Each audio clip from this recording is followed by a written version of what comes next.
liberty and justice for all. Thank you. Would you please call the roll? Happy to. Frost, Here. Weisberg. Here. Arwal. Here. Gorson. Here. Moon's here. No. Here. Shang. Here. We're all here to counter for tonight. Thank you. Do we have any correspondence? None. Do we have any visitors' statements today? Okay. I'm sorry? I don't think so. Carol, is there someone you think is I outside? don't know. TJ said 0. Yeah, Too bad. Okay, 0.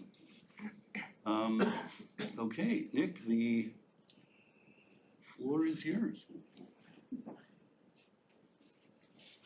Good evening, everyone. So December 13th, last presentation of the year. So let's get right into it. Could I get 2? I'm sorry. Okay, so first up, we got Stuco as always. So first thing on the agenda, super important. All the class boards and as well as student council got together last Thursday to vote on the Winterfest theme. So student council presented Willy Wonka, and then there was also Alice in Wonderland, the Nutcracker, Safari, and one other one I'm forgetting. Senior class board just beat out student council by 1 vote, so that was kind of sad. But we are going with Safari for the Winterfest theme, so we're super excited. The dance team as well as my assembly team can finally start to get to work for both of the events in February, so that's super exciting. And then the next thing we have is de-stress week with peer helpers. So my Monday nights team for student council my 3rd hour team, is working on this. So they're working with peer helpers. So last week we had the annual comfort dogs, but they weren't in the CCC. I think they were in 2104. So that's something peer helpers did, and then we helped advertise that with the boards throughout the school. And then this week, we also had stew plants, so students got to take home seeds and they can plant them in little styrofoam cups, just watch them grow. And then we also have a sand and a bottle activity with like different color sands and they're layered, it's just a cute design. And then last thing, we'll talk about Student Congress at almost any meeting. So I thought I'd show you guys a little bit of an update as well as the spreadsheet we go through. So this is actually the spreadsheet that we have. So we have a Google form every Student Congress and it goes onto a spreadsheet, then we bring it to another spreadsheet and kind of evaluate them. So all the stuff you see in purple is things related to Sodexo. So we've decided that we're just gonna send all of our petitions related to Sodexo to Mr. Osman so that we can kind of correspond with him and get to work on those.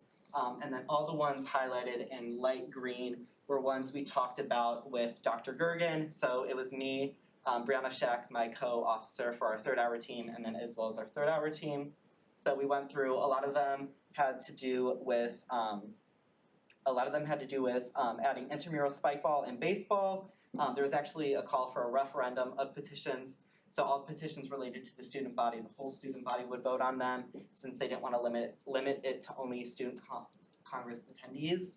And then a lot of the other ones were adding like specific classes, lots of language courses, as well as kind of engineering and like computer science related since those are really popular majors coming up in college now. So that's a lot of what our conversation was about. And I think that really just contributes to the whole, the importance of student advocacy because a lot of what Dr. Gergen said, especially with like intramurals, was students who are interested in these sports or extracurriculars could just go to Mr. Wellington in student activities and kind of talk with him about it. And then same thing with language and adding new courses. Obviously, you guys are all involved with all of that. But if there's like a student demand, obviously administration should be willing to hear students out about that. So that's a lot with Student Congress. Wait, before you go on, what's spike ball? Spike ball, okay. Am I just old? Like, I don't know what that is. A little bit maybe. Yeah. What is it? So it's this game where you have like a stand and then there was a net in the middle. And you have this little tiny ball. It's like a little bit bigger than a baseball, but it's softer. So you can't like lift it. It's kind of like volleyball where you have to hit it off the net and it bounces. And you usually play 2v2. It was actually one of the activities we did in one of our virtual assemblies last year.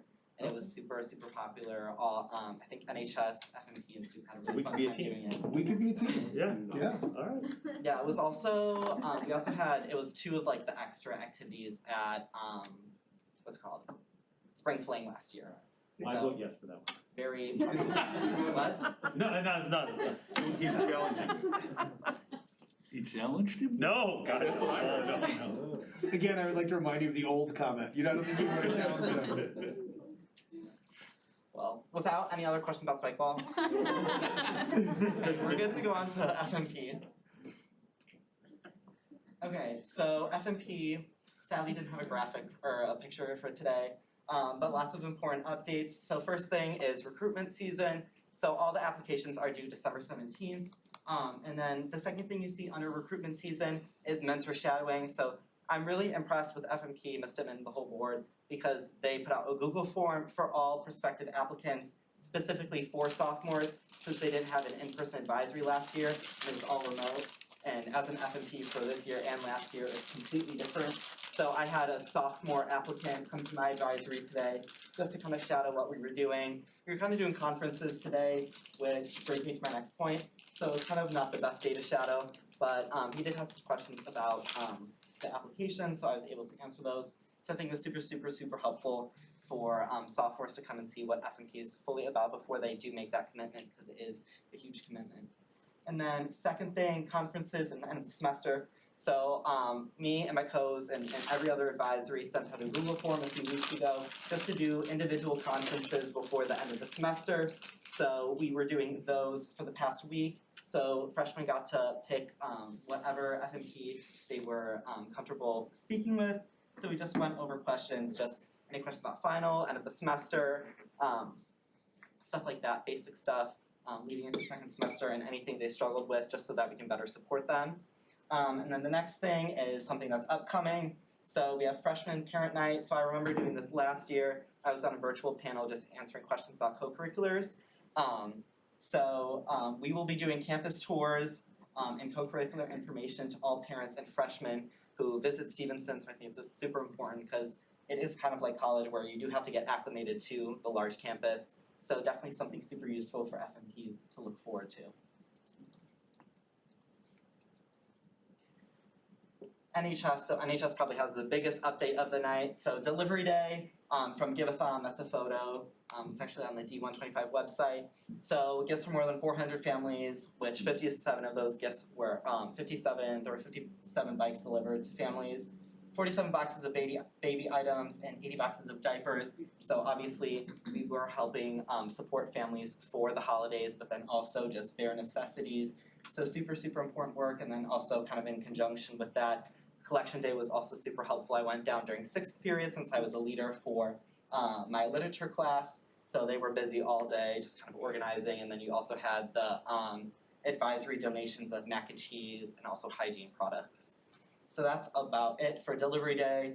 First semester experience. Can I interrupt you for a second? Yeah, what's that? I just want to share with you, I was at a meeting over the weekend with a group that I belong to where we were talking about different types of charitable activities that we want to try and do. And I was shocked at the demand and need for diapers that families have. Yeah. It's an incredible need, and the fact that you're doing this and what you guys have accomplished with Giveathon, I just want to give you a shout out because I think the students are just fantastic and what you're doing is wonderful in this area. I think NHS did an amazing job. I think everything just with families over the whole pandemic has been difficult, brings into like childcare. Childcare services have been super difficult. Obviously teachers at Stevenson have the amazing Little Pates program, which I think was shut down because one kid had COVID, which is really, really sad. But obviously like lots of families are in need, so they really did an amazing job with delivery day. Then the next thing we have is first semester experiences. So NHS is probably the biggest club at Stevenson.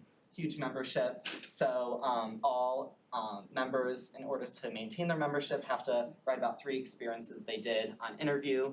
So this kind of like feeds into the discourse between hours and service experiences. So they really want to make sure that everything that their members are doing has an impact on them and leads them to learn more about service. So interview and kind of reflecting is a super important part of being a member, along with the 4 pillars and your feedback for that. The last thing is e-board applications.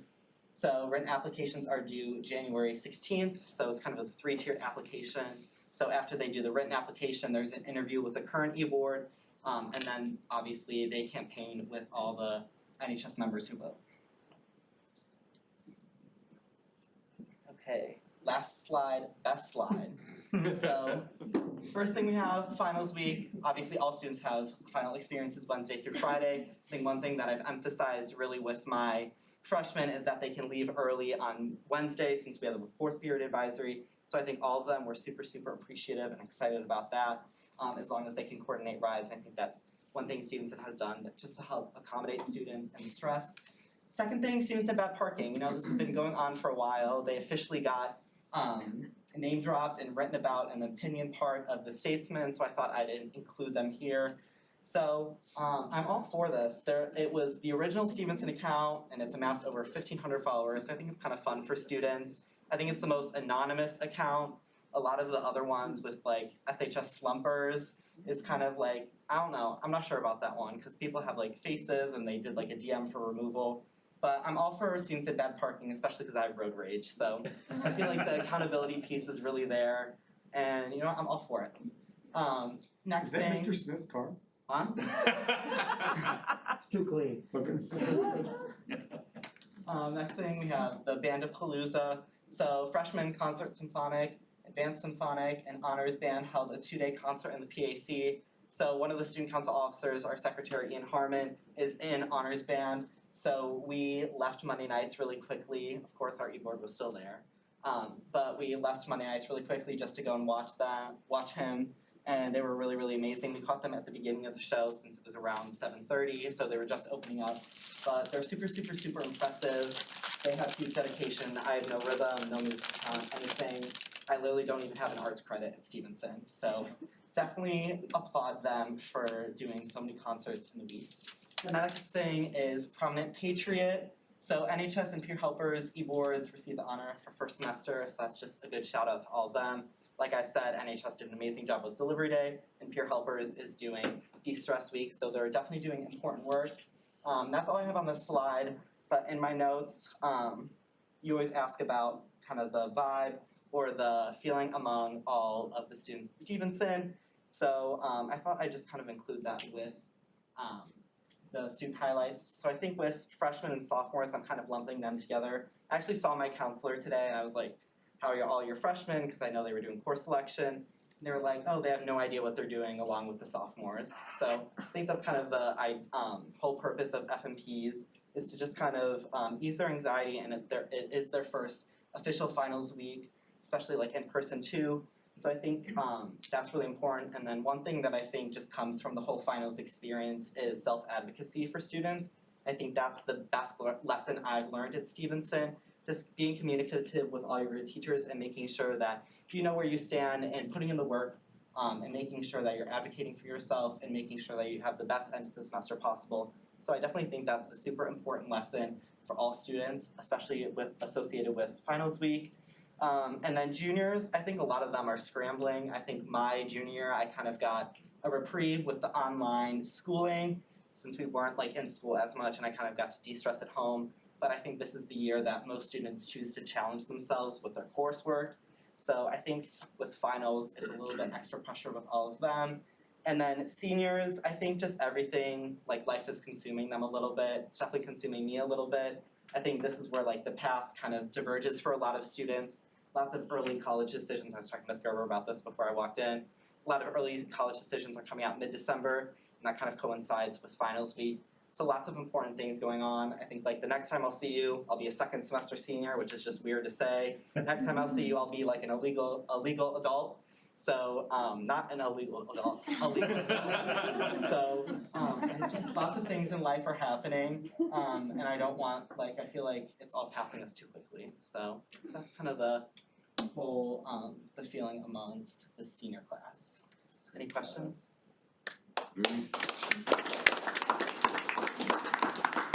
I have a question. I just jumped on the Stevenson bad parking, and there's one car that got 3 different days of bad parking. Did they get like an award or anything? Like, that's something we should. Wasn't that your really- car? I think just like It infinite. looks a lot like Mr. Gobble's car, by the way.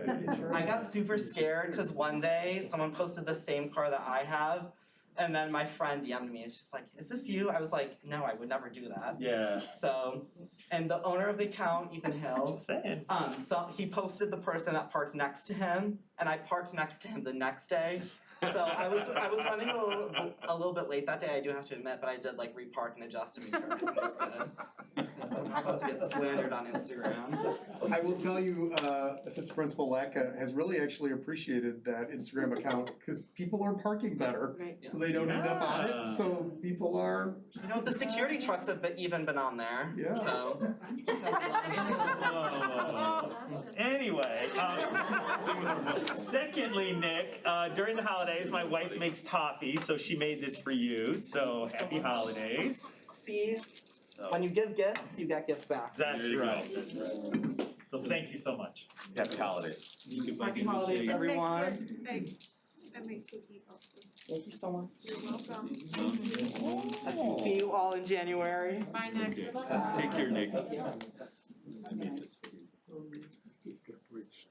Okay, that was very helpful. Okay, so we move on to new business.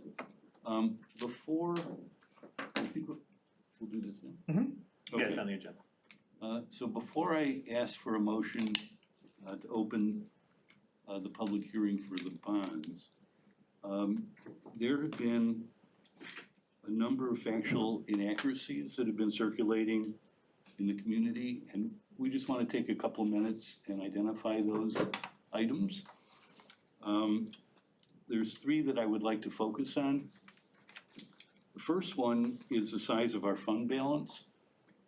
A number of people have been arguing that we should not issue bonds, and they've been arguing that we should not issue bonds by telling community members that the size of our fund balances last year are significant and beyond what's necessary for the school. The point that we want to make is that what's relevant here is not what our bond or fund balances were last year, 2 years ago, or 4 years ago. The issue is what will our fund balances be at the end of this coming year after we pay the construction expenses. And while we did have about $108 million in our fund balances at the end of last year, if we pay our construction costs as we've explained we plan on doing, and then borrowing $17 million, which is what we've intending to do, then we're projected to have about a $49 million balance in our fund balances at the end of the current fiscal year. That's significantly less than 100 million plus, and it puts us at right around the bottom of the range of what we feel is a reasonable reserve for the school. And I do want to say in full disclosure, we did recently change our accounting method, which we had to do frankly in order to satisfy requirements imposed by the rating agencies. Our prior accounting method included advanced tax receipts that were received from the county because we were on what's called the cash method of accounting, and they related to the next year. So looking, for example, Dr. Claudel has put a screen on the board or a slide on the board with the $108 million balance that we had at the end of last year. If you reduce the tax receipts that are reflected in that $108 million that are attributable to the fiscal year 21-22, we really had a fund balance at the end of last year of $58 million, not over $100 million.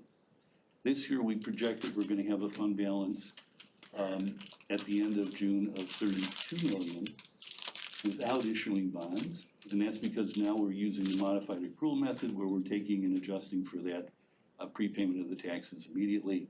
If we issue the bonds as anticipated, that's the $49 million balance that we had said we would have. And this is consistent with the reports that we filed with the state. And it is required not only by the by the rating agencies.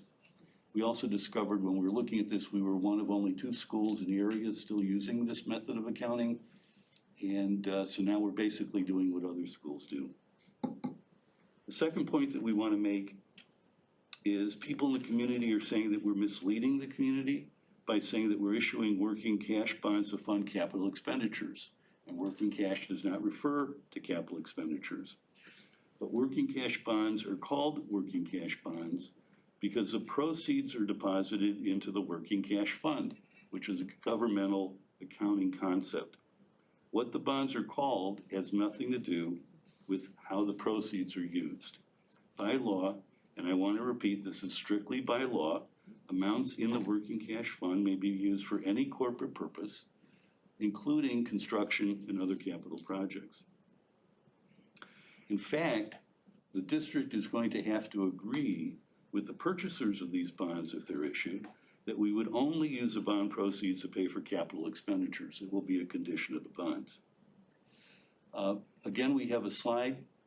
We're just emphasizing the working cash bonds is strictly an accounting concept. It's named that way because it's deposited in the working cash fund, which is a governmental accounting concept. And they can be used for any corporate purpose, including construction and other capital projects. Part of the miscommunication that's going on is people have said that we're the only school or one of the only schools around that's doing this. It's interesting, we spoke with our council. There's a case that we cite on the slide if you're interested. I actually did read this, 1001 Ogden Avenue partnership case.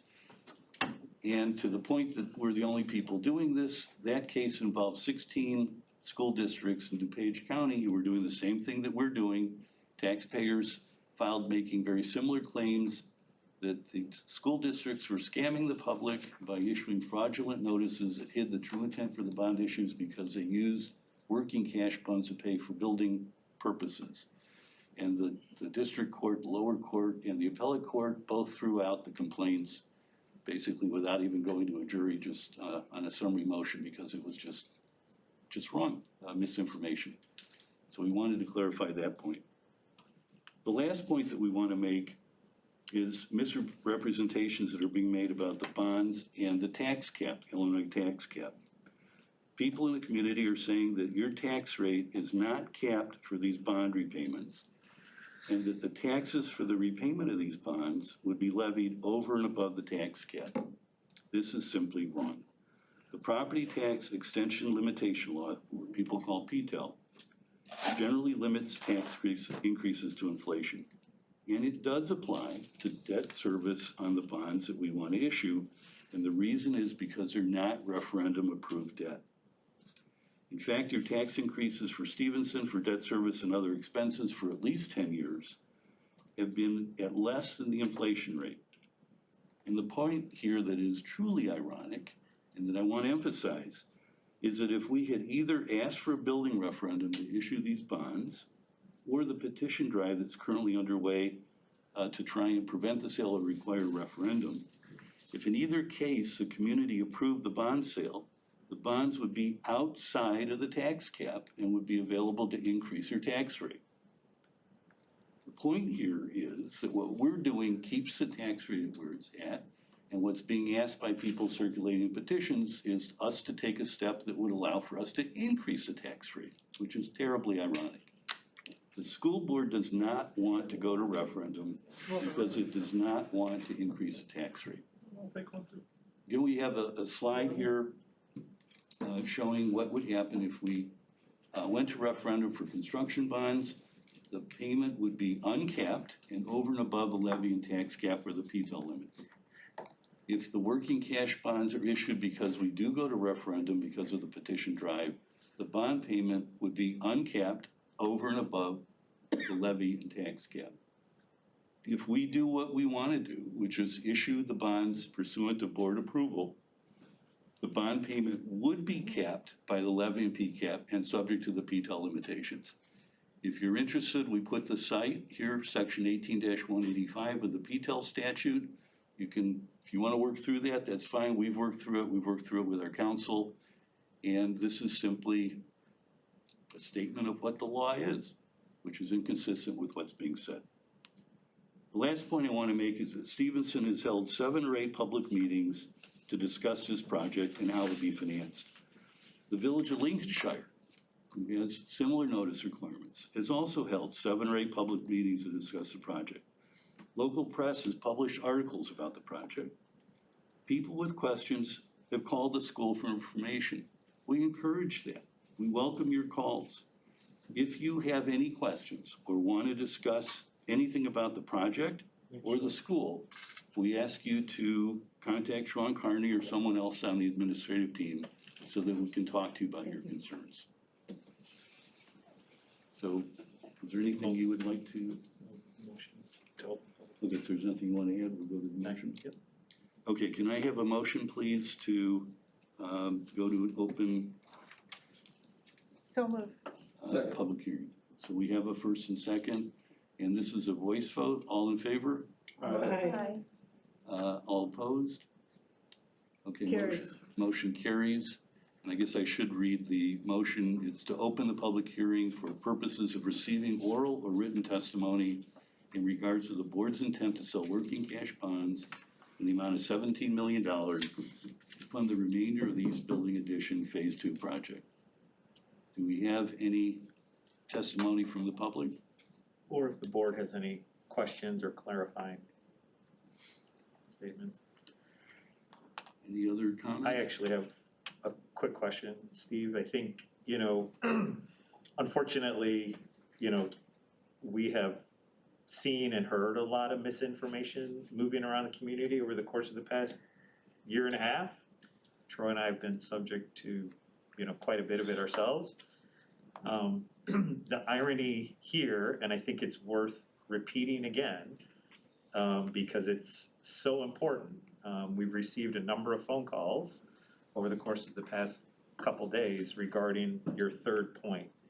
And the irony is that the petition drive that is currently circulating would actually have quite the opposite effect of what the intended purpose is. So would you mind just summarizing this law again?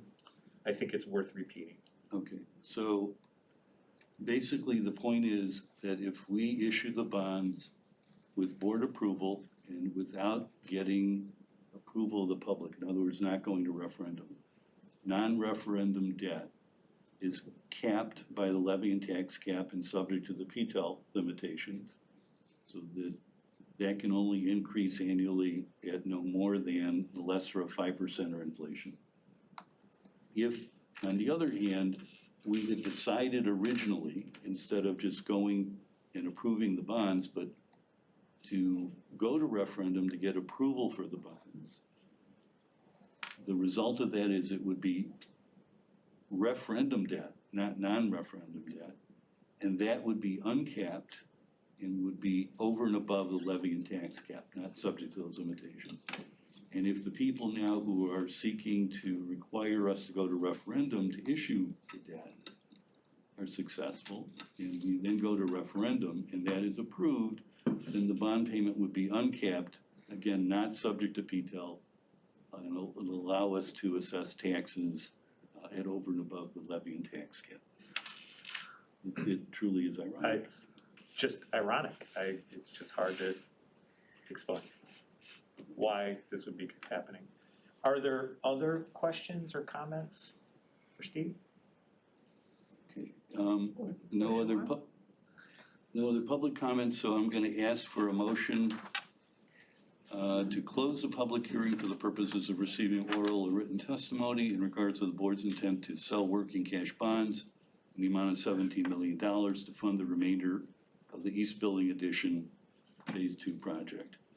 Can I have that motion? So moved. Second. Okay. You hear the second? Gary was the Thank you. second. And this is also voice vote, all in favor of closing the open hearing, public hearing? Aye. Opposed? So that Carries. All right, well, thank you. That brings us to the curriculum and instruction part of our meeting. And on the agenda, we did have originally planned for some ambassador awards. We're gonna postpone those by 1 month, so we will present those in January. So we'll see our ambassador award winner in a month. And that brings us to our team presentation tonight, and I am so excited to have colleagues from my former social studies division, and I'll let Brad Smith, the director of social studies, introduce himself and your team. Brad, fire Sure, away. yes. While we make sure everything's set up, Yeah, I'll, it's all set up. we You will- can, you can look Do at you my need help? You chihuahua got in the it? meantime. Good? Yeah, no, we're good, thank you. As Eric mentioned, I'm Brad Smith, for any of you who don't know me yet, Social Studies Director, and I am very excited tonight to be able to help showcase our U.S. government team, or at least 2/3 of our U.S. government team that's here tonight. And I'll get to who's here and who's not in a second. But I'm really excited to have this group of teachers here with us because of the work that U.S. government has been doing, which really, work they've been doing the last 5 or 6 years really embodies the type of focus on self or individual student SEL work that our division has been committed to across all the teams, and I think they'll be able to showcase some of the work that they've done that has been, I think, quite positive and quite powerful in helping our students. But for me, what's most exciting is the work that they're doing to help push forward our division, and helping lead our division into looking at more social aspects of SEL, and being a civics-based course, the importance of that social dynamic is oh so important. And their efforts at really leading us into using transformative SEL and looking at social awareness and student belonging through those lenses. So I think that's an exciting piece of the work that they're bringing to the division, bringing to us tonight. And I'm very excited to talk about that with y'all. Sarah here, Sarah Gutierrez, is our 10-year veteran on the team, longest serving member on the Gov team. I would argue her 10 years started actually before that, because as an alum of Stevenson High School, she was actually in my government class. I realize that. So probably more than 10 years there. Also pursuing her second master's degree, hopefully pursuing her second master's degree. I think there's maybe stuff later that's coming up about that, in positive psychology, so a great resource for us there. Lizzie Scheinkoff is with us. She's current team leader and a 5th year-ish since she's student taught here with us as well. Teacher of government, and also pursuing her second master's degree, this one in instructional technology. We're lucky to have both of them leading our students in civics government. And then we also, I mentioned we had 2/3 of the team here. I hope Tom is out there watching us. Tom's not able to be here because he was working on having his first child. He was expecting a New Year's baby, which is really exciting, but ended up with a Thanksgiving baby. So congratulations to Tom. Tom and Amber are home. Everyone is well, and they're eagerly awaiting James to come home and join them as well. So that is our team. And let me let them lead us through the wonderful work they've been doing. Thanks, Rob. Thank you. So a little bit about our course. It's a 1-semester course for seniors. It's one of 2 options for seniors to take. AP is the other option. It is a graduation requirement. It's also a state of Illinois requirement to take a civics course, so it fulfills that requirement. And what we've been seeing over the last couple of years is an increase in the number of students who are choosing to take college prep. So it's between 30 to 40% of the senior class taking it every year. And just a couple of semesters ago, we also started to see a little bit of a change in our student population when the collaborative government class merged with the college prep class. And so we're seeing an increase in special education students as a result. And so in our course, what we do cover is we have our 3 skills that are divided up all around civic principles. So our first one of civic principles, institutions, and virtues is essentially the meat and potatoes of the civics course, all of your content, 3 branches of government, so on and so forth. Civic reflection and deliberation is a skill where our students are able to do a lot of self-reflection and hopefully build self-awareness, which we'll give you some examples of that work in a little bit. And then civic application is how are they actually acting, right? Like how are they citizens within the classroom, citizens once they leave the classroom, and how are they positively impacting the world in which they live. And so within these skills, we do a really good job in our course in focusing on their personal identity and finding out who they are as a political being. And we want to continue to build the community aspect of that. When we're kind of looking at these different pieces of data that we're going to show you, that Lizzie will speak to in a moment, we notice that the sense of belonging in our classroom is where we can see the most growth and building out of our curriculum. And so that led us to that community identity piece. So what we're looking at right now is actually the school-wide data on classroom belonging. And so currently the school is sitting at 71%. You'll notice it did take a little bit of a dip during the pandemic, unsurprisingly, but we are happy that we're back to the pre-pandemic levels. Also important to note, we are close to that 99th percentile nationally. So even though we'd love to see a higher number, this is still a really nice thing to see across Stevenson. And so from this data in the SVS, we then broke it down to our data. And we wanted to point out a couple of things here before focusing on classroom belonging. First and foremost, we're really proud of that line right there. That's all green dots, where we're in that 80th to 99th percentile for all 6 of the tenants that we're looking at for the SVS survey. We also saw some double-digit growth, which is cool, coming out of the pandemic, this part of the pandemic, coming from spring till now, where we're seeing students are engaged. They're in our class. We have space that we can make change in their lives because they're with us. And then we get to our classroom belonging, which is our lowest number by multiple digits, but we also would like to point out we're 1% higher than the school. So we're excited about that too, that we're seeing our students enjoying coming to our classes and getting us to a point that, again, we can push them in the work that we're asking them to do from a civics perspective. So to dive a little bit deeper into the classroom belonging, we wanted to break down into different categories. So we looked at gender. First, by looking at the students who identify as female, about 70% of them have a sense of belonging in our classes. Students who identify as male, 74%, so there is a little bit of a gap there that we can close. But the one that we wanted to focus the most on is the racial data.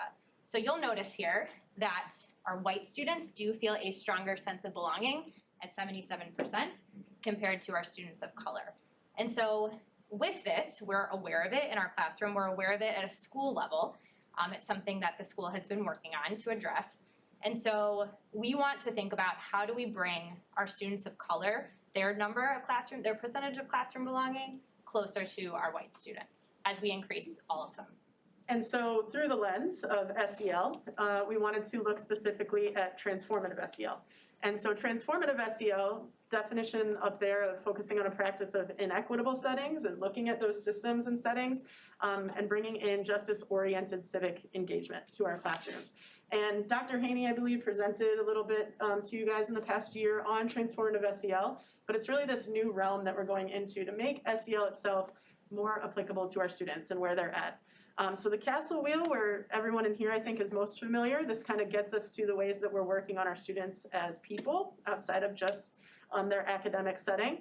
And so by bringing in the SEL we're familiar with, along with transformative SEL, as a team and as a department, we've really worked hard at kind of bringing in this equity component. So we've worked with Dr. Haney, we've worked with Molly for a few different sessions. Individually, we're part of the ERD cadres, as well as from a department standpoint, we've really been working within this work of equity for the past 2 or 3 years. And so we feel that we're really moving into a place that we can start sharing our learnings in our classroom and start bringing this to our curriculum in a more purposeful manner for our kids.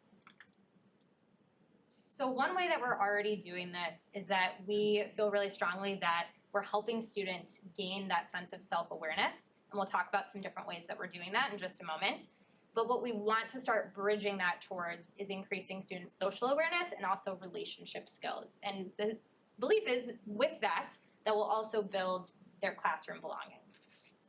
So on our little framework here of where we are step by step, we spent time in our student voice data, and now we're getting to that commit and expand.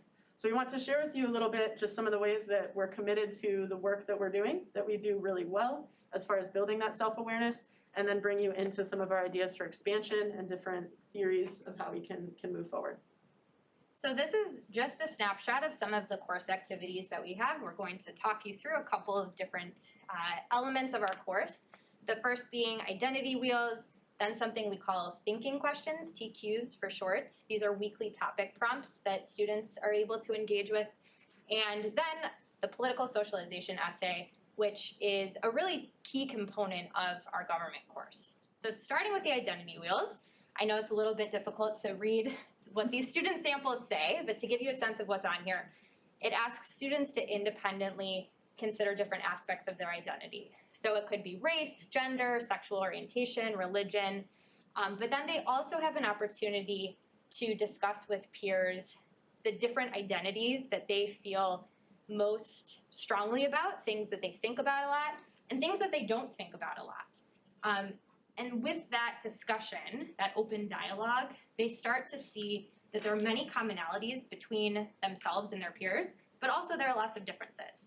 And so the self-awareness that we're building here of who am I and how do I fit into this classroom community is very important at the beginning of our semester together as we continue to build that self-awareness. As far as our TQs, we give a variety of prompts throughout the semester, but wanted to give you one of ours from earlier on in the year. And so we asked students to engage a lot with the different principles that guide our government and guide who we are as far as values of our country and the government system. And so one of the questions that we ask is, what image best represents freedom to you? Freedom being a foundational value of American government. And so we give a whole bunch of pictures. This is a sampling of some of them that we give. And we ask the students to choose an image. Which one is best representative of freedom to you? So I want to give you a couple of student examples up here. And so on the left-handed side, the student who chose the picture of Dr. King is really focusing through their own identity at understanding this picture, what it means to them, what it means to the country, and how we value freedom. We see a lot of great connections here too, where a student is using the lens of school that they've been through other social studies courses of econ and US history, to really pull together what freedom means to them, with this picture kind of being that lens and their self-identity and awareness being the lens that drives that belief. On the right side, we see a little different focus, looking at security, looking at our armed forces and the gratitude that this student has, and how freedom is a driving force behind that security that they feel and where that freedom comes from. And so again, we see both 12th grade students, both male students in our classes, who have these different viewpoints that they are seeing the world through, and therefore seeing themselves as a civic being through. So for our political socialization essay, what we have students do is think about the different socialization factors that have led them to their beliefs. So these are factors such as family, peers, school, media, geography, and they spend a lot of time making connections to those socialization factors and why they believe what they believe. And so they get to choose from different political issues. These students have chosen, on the left we have affirmative action, on the right we have government assistance, welfare, and so these students were able to make connections between their beliefs about these two political issues and where their beliefs came from. So they had to do some thinking and reflecting about, how did I end up here? How do I believe what I believe? And again, through this process, they're thinking a lot about their own self, and they spend a lot of time reflecting individually. So what we want to start doing is thinking about, how do we bridge that to the community? How do we take it just away from just being ourselves and bring it to the rest of the class? Which brings us to expand. So expand is where we're looking at ways that we can modify our curriculum and build upon the curriculum that we do well to allow these opportunities for our students to gain social awareness, gain relationship skills, and hopefully gain a sense of belonging at a higher level than they have right now. So when we're looking at just some of our different theories and focuses of how we're going to build this in the classroom, we're going to continue on our professional development focus that we've had as a department and as individuals, and continue working with Molly and Dr. Haney to bring these culturally sustaining ideas to our classroom, right? Bringing in stories and viewpoints of all of our students so that we have more perspective that they're able to take and see themselves in the curriculum. We also want to take that self-reflection, that's building that self-awareness, and then build it out through deliberative dialogue, right? Putting our students in scenarios where they're having conversations, they're pushing one another, and ultimately themselves, they are being pushed. They're being pushed in the classroom, and then that builds out to the community at large and to them after they leave Stevenson, either a semester or 2 semesters after having us. when we're doing this, we also know that this deliberative dialogue work is going to push them in their own self-awareness, so we gain growth there as well. And it's also gonna lead us to that socially supported dissonance, which we all know to be so important as political beings, right? Understanding that everybody's not gonna agree with you. So how do I have positive conversations in a place that's very safe, where our students feel that, you know, we're there with them to help guide these conversations? So when they go out into the world, we can bridge political polarization a little bit down the line. So to recap a little bit, our current goals, first and foremost, to increase that sense of classroom belonging, so make that number higher than 72%. Most importantly, working towards closing those equity gaps, especially with the students of color that we have in our class. We want to see a much smaller gap, if any gap, between our students of color and our white students. And the steps that we're taking to get there, we're building social awareness and relationship skills within our curriculum. We're also curricularly implementing deliberative dialogue practices and including various types of surveys, so continuing the work with the student voice survey, and also doing some teacher-created surveys that we can give to our students at the end of the semester to check in and see how we're doing and what work we still need to do. So with that, last Last side, side, blessed side. Yeah. Blessed, I You screwed did it. up. We were good We till so the end, close. yeah. Last slide, slide, best slide. Here it is. Thank See, you. he nailed it. We didn't practice the We didn't last no. slide. Yeah. That's a tongue Took twister. it from Nick, yeah. We it's took it nice. from Nick. Yeah. We're gonna try it in class tomorrow. So two things, can I go first? Sure. First of all, amazing, absolutely Thank you. amazing. Secondly, before anybody else says it, yes, I very clearly was the anchor holding this group back when I was the director. So kudos to Brad and you guys. I just want to get it out there before any of you jump in, all right? So you guys are amazing. Brad, great job. I apologize for everything. So now, Dave, you can. Sure. Oh, have you noticed that there's any difference in this, when you do your surveys between the first semester students and your second semester students? I know you haven't done second semester yet, but from last year's whatever, have you seen any kinds of differences? So I've been teaching this the longest, I guess, so I'll take this one. Last year was really hard with the data. We didn't have very good results back on our student voice survey, just for full transparency from our students for this course. But in the past, I think second semester, there's just a lower participation rate. As far as the numbers and the percentages, we've had a lot of consistency. I think the students who do take our course tend to like it, tend to enjoy the classroom culture that we've created. But just numbers. I think that by the end of their senior year, they're ready to go play spike ball at spring fling. Yeah. So that's our biggest challenge. Thank you. So that slide you had with the government aid and the welfare and the girl whose dad was, yeah, can you go back to that? That's it. How does that play out? So what happens after a I'd student like to know says what happened. something You like got this? two kids with two opinions. Yep. How do you facilitate that discussion? So this piece has been all done independently in their writing, but as we are trying to bring that to more of a discussion piece, something that is really important, not just in this class, but any social studies class, is establishing those classroom norms and procedures at the beginning of the semester, the year, whenever it is, of how do we communicate with each other respectfully, appropriately. What does deliberative dialogue look like in the classroom? And students come up with those norms. It's usually something that they are deciding upon themselves as the class, and it sets the stage for how the environment in the classroom is going to be for the rest of the year. And so, obviously, in the time that we're living in, there's a lot going on in the political world. And that's not going to change anytime soon. So we're aware of it, and our students are aware of it too. They're aware that there are tensions that exist. And so they do have a sense of what is appropriate to how to engage with each other. And we're just there to make sure that it's a safe and respectful space. And if at any point it doesn't become that, we step in and say we need to take a moment and take a step back and talk about what's happening right now. So yours is a role of mediator. Sort of Not the role of facilitators. teacher. Facilitators, yep.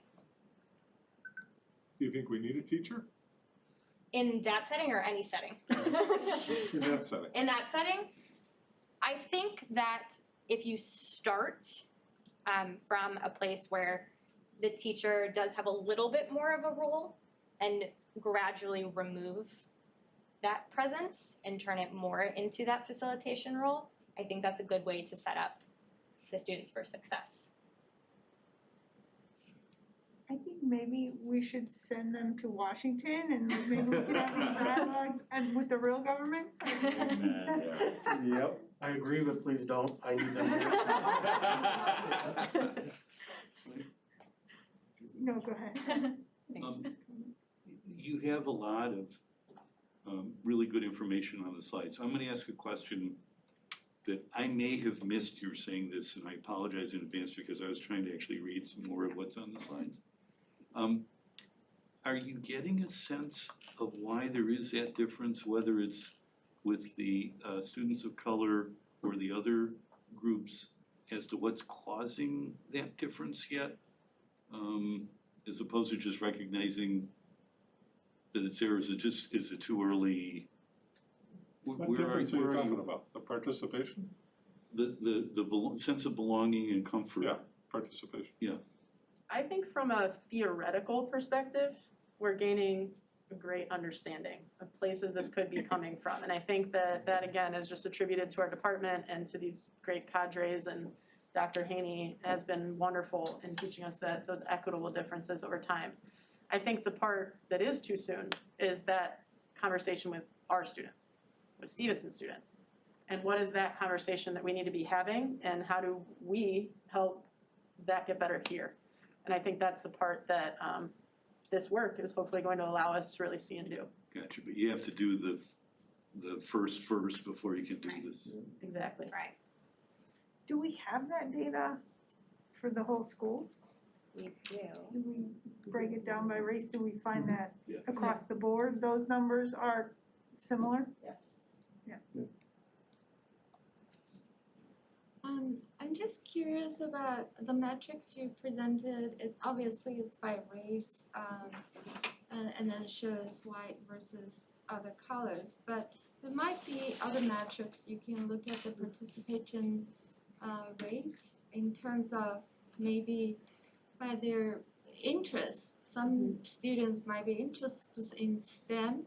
They're sure. just not interested in this type of very much debate, communication-based subjects, or it could be metrics based on their language skills. There might be students coming from like English is not their native language, and they may not feel so comfortable to participate. So I just one suggestion, rather than looking at simply by color of skin, race, there might be other metrics we can look at it.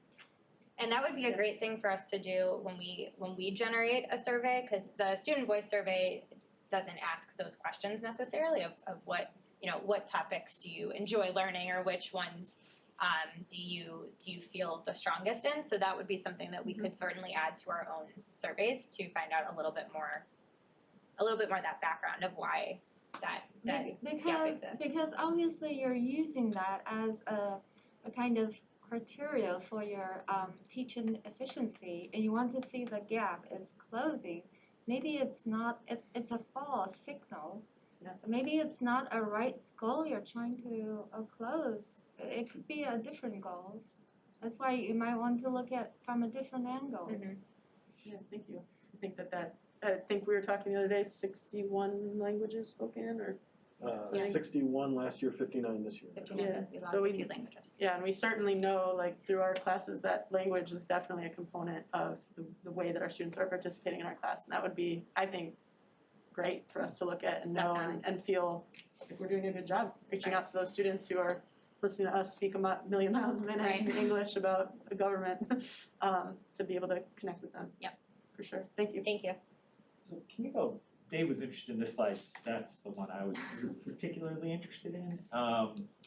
And, you know, having taught government myself, this class for a long time, I love teaching the course, and I agree with Amy, like, oh my gosh, now more than ever, what you all are doing is so important. I think I was interested in, you know, are you finding it harder this year than maybe 5 years ago, Lizzie, when you first started, or, you know, 10 years ago? Sarah, like, are you finding that it's a much more challenging course to teach, or are kids more vocal today than maybe they were 5 or 10 years ago? And then, you know, to me, I quickly read these when you had it up there earlier, but I think the way that these two students wrote about that might signal the real strong differences and change that you're seeing. You can get two different images. So this is my 5th year teaching this course specifically, and I've been doing econ all the way throughout. That's right. So I do see a balance between those two. I guess the short answer is yes. I think that students do get more vocal and more passionate. I think it mirrors what we see in our country, what we're mirroring on social media. I think there's good to that. People are talking, right? People are having political conversations. Right. We're getting to see that in our classroom. I've certainly seen build-up of these responses over time from all my students, instead of just being really short and like, oh, I gotta get this done. I think there is a lot more passion and excitement behind what they're writing politically. And that's really good. And I think that points to, we have a great seedbed for doing work like we wanna do. Because the kids are invested. And I taught middle school for a few years before, in between student teaching and coming back here. I taught middle school for a few years. That was an experience. At West Oak, right? At West Oak, yeah. So I have a couple of kids in my class right now that I had as 7th graders. It's really nice. It's cute. They're taller now. They're much taller and less smelly. But I would say throughout, and I've only been teaching government for just a couple of years. I've taught AP US my whole time at Stevenson, and I have seen the same things, that there's more curiosity amongst the students for what's going on outside of these walls. There's so much more sort of cued in to what's happening. I have a student who shares different news articles with me every other day, just like, did you hear about this? Did you hear about this? And I can't imagine that happening at the same level, 10 years ago, 5 years ago. 5 years ago. So, I too liked this comparison, and as I figured you would figure I would. But here too, are you facilitating and not teaching? Why do you say not teaching? To me, they're teaching. It's what they're teaching. They told me they weren't teaching. They told me they were facilitating. Now they're teaching how to have these conversations. I'm asking, is it about the conversation or the event? These events are very impactful and they're very time sensitive, depending on where you are at in time. So very much like a Bible. This is not a history class. They come into this, is the expectation that they know the events of history? Correct. So now They've already we're taken talking US about history. them? They knew these events from the year before, Okay. or should. They should, yes. We will, as historic moments occur in real time, we definitely pause to discuss those. But we will not, in the case of like this or like these slides, we'll give them the pictures and then we want them to interpret the picture for what it is to them. And so really with our seniors, that's what we're hoping, that they're taking this stimulus that they've gotten in some other way and they're now figuring out, well, what does that mean to me? How does it connect into a civics curriculum? And really that extra step is now taking it to what we often are unable to get to right now, which is, okay, what image did you pick? What image did you pick? Why'd you pick it? And giving them time to have those conversations together. Right. They're doing a lot of the here's what I think, and I'm gonna type it and I'm gonna send it to my teacher so that my teacher can give me some feedback and have dialogue with me. And now we want to open the opportunity so that they're talking to each other. Thank you. I made a joke, and I don't take this lightly, though, that I think that it's very important, given the political world that these kids are coming up in, to teach them how to have conversations where they don't agree and we don't just attack each other and get ugly, and, you know, to have serious conversations and try to solve problems and come together. And it's what's lacking in the world and the government today, and so I do appreciate that we're giving our students that opportunity, because we're never gonna fix it if we don't fix it and teach children to do better. So hopefully this generation will solve some of the problems that are being caused right now, so thank you for that. I think there's a really big challenge here that as you're going through all these things, I'm looking at this, the idea of sense of belonging, and how do you differentiate that between, I only have a good sense of belonging if I'm thinking like everyone else in the room. And that, to me, that would seem for you guys to be a real challenge. It's not, we're not trying to get everybody on the same page. Right. So how do you instill a sense of belonging, but have all these different identities and all these different opinions? And that's okay. You don't want to diminish the ability to think for yourself. Exactly. And that to me seems to be a real challenge for that you guys are taking on.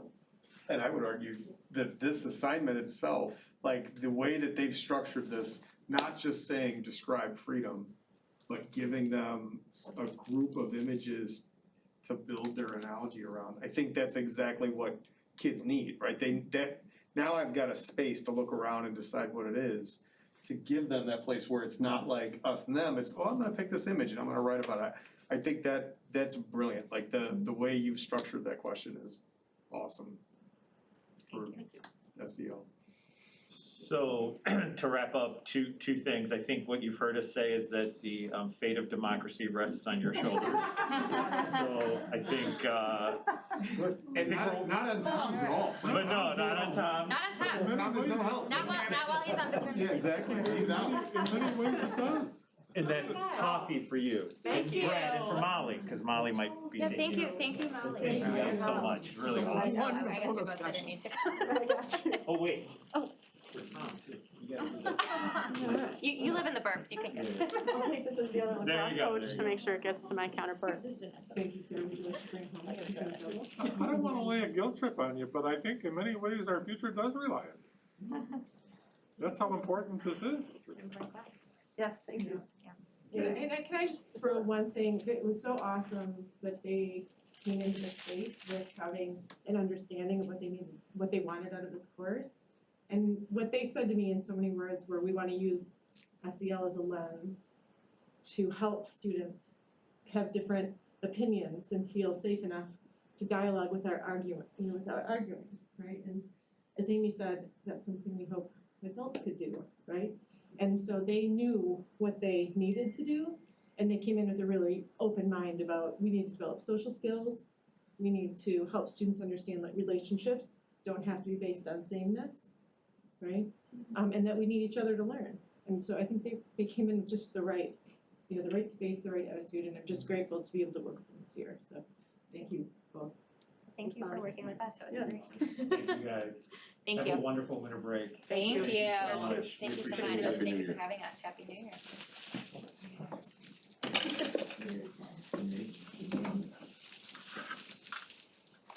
All right, and that brings us to the next item, which is the approval of board policy updates. And we shared this last month as a first reading. Just wanted to remind you that most of the items in here are wordsmithing, a lot of catching up with the press issues. We had a little slowdown during the pandemic. Carol and I blame it on the supply chain. The only item that would be of note would be the acceptable use guidelines. Doug did work with council on those to make sure that everything is up to date and includes all the language that is recommended by council. So we bring these to you tonight for your approval. Need a motion. Second. We have a first, second, it's a voice vote, all in favor? Aye. Opposed? I'm sorry, I did not ask if anyone had any questions. I take it no one had any questions. Okay. Alright, we have, under personnel, you'll see the, graduate program approvals, the human resources report that will be included in consent unless there's any questions. We don't need an executive session after the meeting as we had one prior to the meeting. And that brings us to the business section, and the first item, Sean, is the award of the casework bid associated with the summer of 2022 renovations. Correct. So in an effort to ensure that we don't have any material delays associated with some of the supply chain issues that the entire nation is facing, we are bringing before the board today a recommendation to award the bid for casework. Casework, fancy word for built-in cabinetry. This is the majority of this work is associated with the science lab renovations. There are 4 labs left that we need to bring to the current national science standards for square footage and how to run a science lab or how to set up a science lab. We did have 3 contractors bid, and the winning bid did go to Carroll Seating at a price of $248,245, which was in line with our original estimate of $273,726. So tonight, following discussion, we are recommending that the Board of Education award bid package 12A casework to Carroll Seating at a cost not to exceed $248,245. Can I have a motion? So moved. Second. Any other questions for Sean about the contract? Would you please pull the board? Certainly. Moon's aye. No? Aye. Shane? Aye. Frost? Aye. Weisberg? Aye. Arwal? Aye. Wilson? Aye.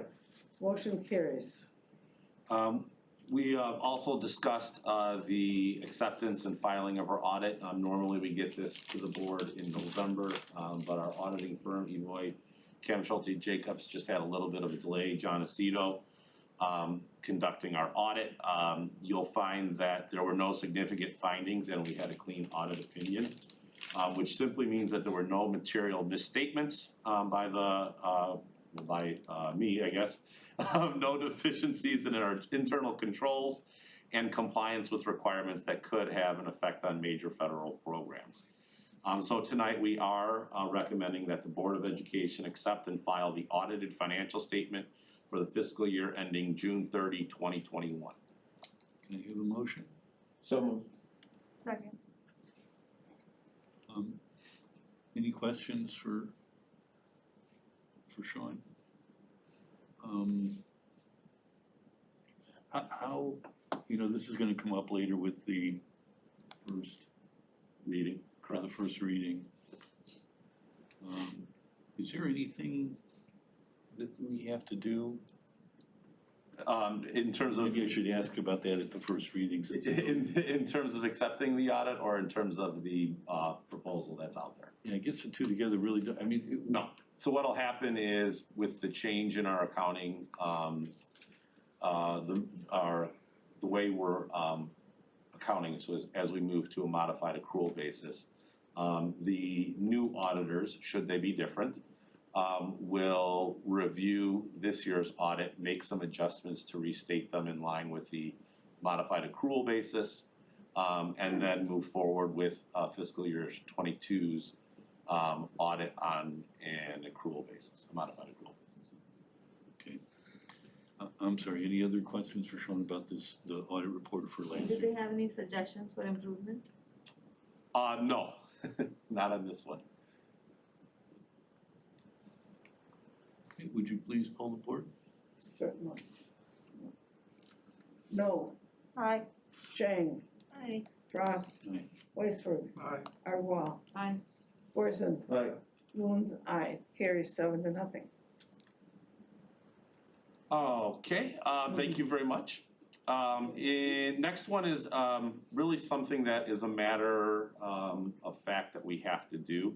In 2018, the Illinois legislature passed some changes to the pension code that required TRS, which is our teachers' retirement system, to develop an optional defined contribution plan as soon as practical. Well, as soon as practical is January 1st of 2022. They've decided to go with Voya. The hiccup in this for us is that this is an out, not an opt-in for new employees. So new employees will automatically be enrolled in this program and will have to opt out. And the only reason I say that is an issue is because of our current collective bargaining unit, our collective bargaining agreement and the incentive that we have for our staff to save on their own. But this will not cost the district anything other than just some time and energy on my part to manage and make sure that nobody goes over their contribution limits for the year. Because regardless of whether they're in TRS's plan or Stevenson's plan, there are federal limits that they have to follow. So tonight we are recommending that the Board of Education approve the participation agreement for the supplemental savings plan with TRS of Illinois as presented. Can I have a motion? So, second. Who's the first? Tina and Dave. Amy? Okay. Tina and Dave. Tina? It was female, Oh. from the left side. I got two over there.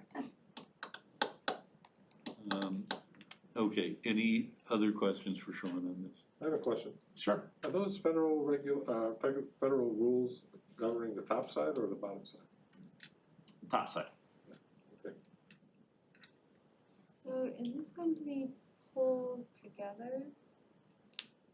Pooled together. Yes. So an employee, no, this will not be part of our plan that we have with Fidelity, Equitable, and Lincoln Investments.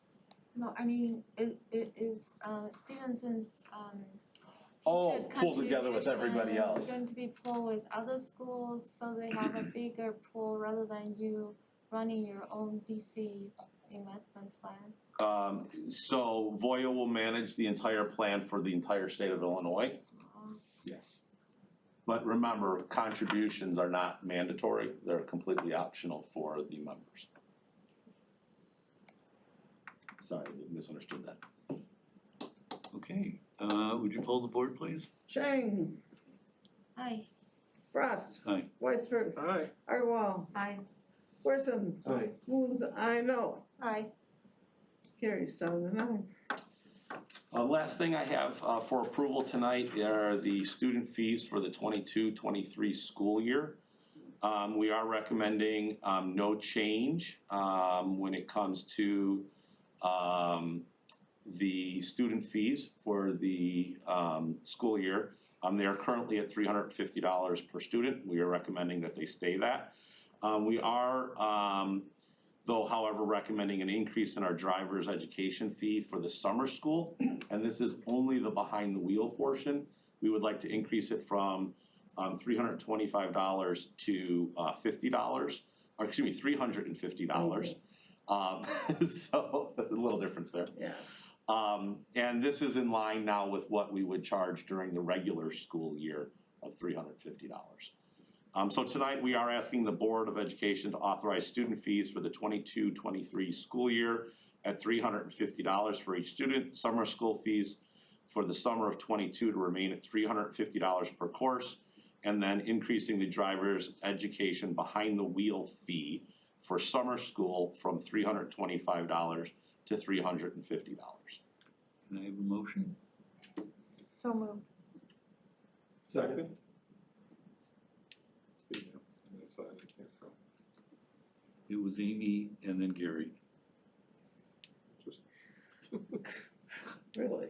I'm sorry, so questions for Sean on the fees? Why are we increasing this, only this one? Why are we only increasing the driver's ed fee? Yeah. Do we want to make the summer school fee in line with the regular school year fee for behind the wheel to keep that consistent? The other fees at this point, we wanted to keep steady as we kind of look at and continue to evaluate the various practices that we have. But remember that our fees go to cover a wide variety of things, including textbooks, a lot of our technological needs, supplies, and then do help offset our athletic and co-curricular activities as well. So the behind the wheel fee right now is higher in the It's higher regular during the year versus school year summer? than it is the summer, yeah. Not exactly sure how I let that happen, but Yeah. So you're just making it consistent. And there are programs in place for anybody who needs assistance with that, right? It would fall under a fee. so absolutely. And if it's not behind the wheel for the classroom part, because that is a graduation requirement, there's no fee associated with that. Any other questions? Would you please poll the board? Certainly, Frost. Aye. Weisberg. Aye. Agrawal. Aye. Corson. Aye. Woods, I no. Aye. Chang. Aye. Carries. Steve, as you alluded to, we do have a first reading out there for our auditing services, a request for proposal. We sent it out to 9 different accounting firms or auditing firms. We've heard back from 4 already with interest and telling us that they will be submitting a proposal as well. So we think that this will be highly competitive and good for the district. I looked to see, I didn't see a list of. Did I not put the list in there? I'll send out that list in the mid-meeting. Okay. Sean, when do you expect? Our hope is that we will actually present this to the board and, Do you want a board member on that committee who interviews? sure, if somebody would like to be, absolutely, I'd love to have a finance. If you don't have someone, I'll volunteer to help if someone else wants to do it. Okay. Of course. So why we're doing this? Why are we doing a request for proposal? Yeah.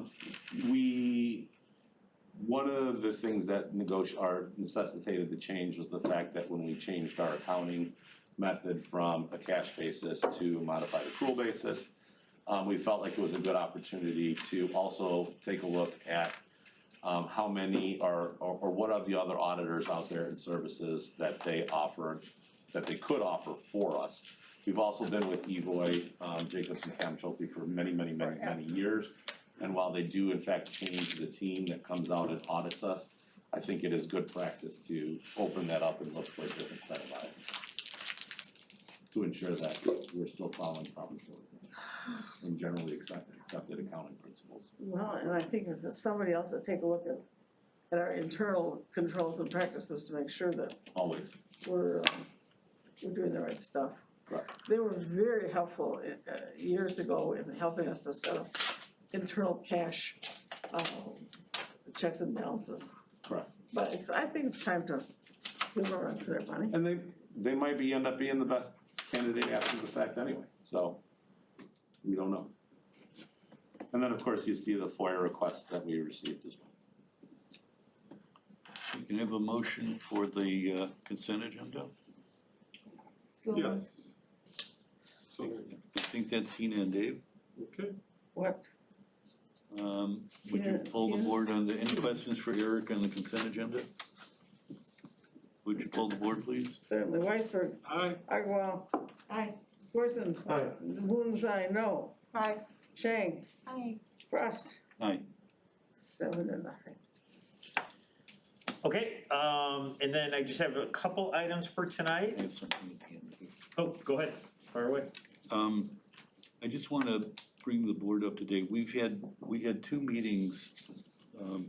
We had a site and facilities meeting last Thursday that many of you were able to attend on the Vernon Township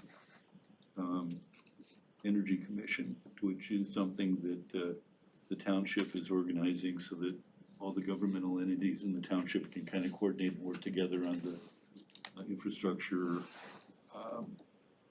projects that are coming down the road because of the recent federal legislation. After our meeting on Thursday, Faye and I went to the commission meeting on Sunday night. That included representatives from Long Grove, Buffalo Grove, a number of the other actual governmental entities. And I made some notes from the meeting. I think the best thing to tell you is that we're kind of moving forward. I'm not sure, and we need to talk to Sean about the Vergy, the company that they want us to look at. Some of the other districts already have their own vendors that help them with their energy projects. So the stuff that we talked about in site facilities as to whether we all do this together, whether we have the synergies or not, is still an open question.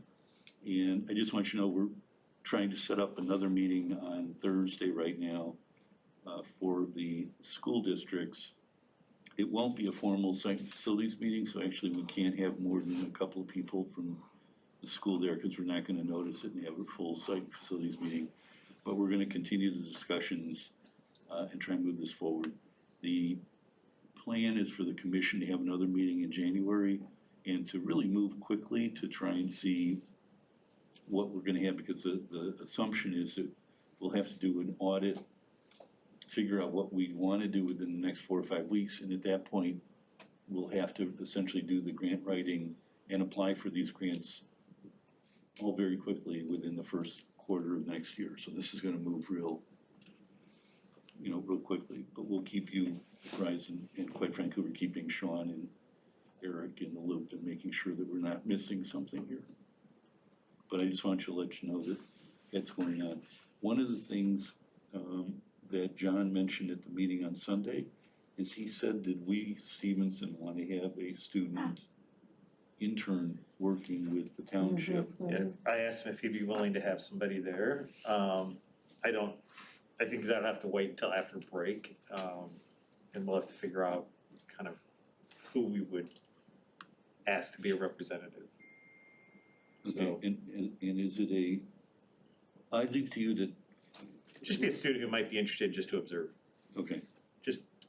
It sounds like such an amazing, opportunity for a kid who's really passionate about, I think, both civics and environmental issues. If that one kid is out there who has a passion about both, and John is willing to let a student observe some of the meetings, that'd be great. That's it. That's all I was interested in. I would like to be on the record with Mr. Gorson that I tried to slip in nuclear, but nobody was interested. We could try again though, yeah. I tried, but nobody was interested. Okay, I just wanted to. Technically, it's fuels. All right, I just have 2 items. The first is every year we send you away with a copy of our course book. And please bring it back if you decide that you don't want a copy, because as Jamie will tell you, we can always use them. However, this is our bread and butter, right? This is why we're here. These are all the courses that we offer. And I think it's just something that you might be interested in to see kind of what, as a school, we're offering our students in terms of curriculum. So all that work that goes into letters of intent and then course proposals, that cycle, which we're gonna begin again in March and April and May, all results in this course book. Kids are already registering for courses for next year.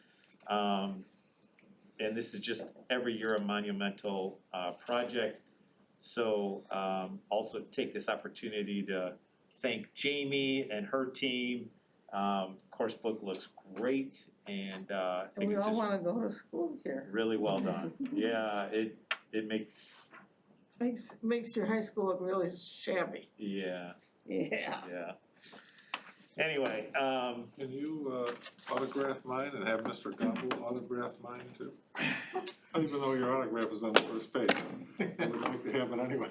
all right, and then From E.T. Yeah. with that said, let's see. Next, Jamie. With that said, this is just an article that I thought you might be interested in regarding a topic that we have recently discussed. We will leave it at that. And that is all I have for this evening.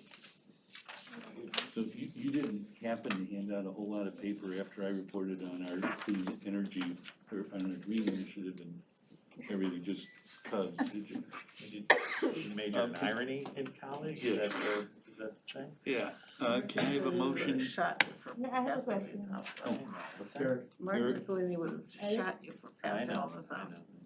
What, did I, you saw? With the course book, is there like a list of courses and how many students are enrolled in each course? We could get that for you. It'd be interesting to Yeah. see. Yeah, if you don't mind waiting until middle of March, we can, Middle of March. well, we can give you for next year. Oh, you no. want. You just want it right now? You want this year? Yeah, it doesn't, I'm Yeah. just curious. Sure. we can do that. Troy'd be happy to get that for you. Tomorrow morning, at 8 o'clock. Not 6 AM? 6:30 is. Got it right now. I'm just kidding. Can I have a It's motion not to adjourn, please, before we? Oh, no, hey, I'm serious. You're serious? Yeah. Second. Okay, we'll take Terry as the second, all in favor? I.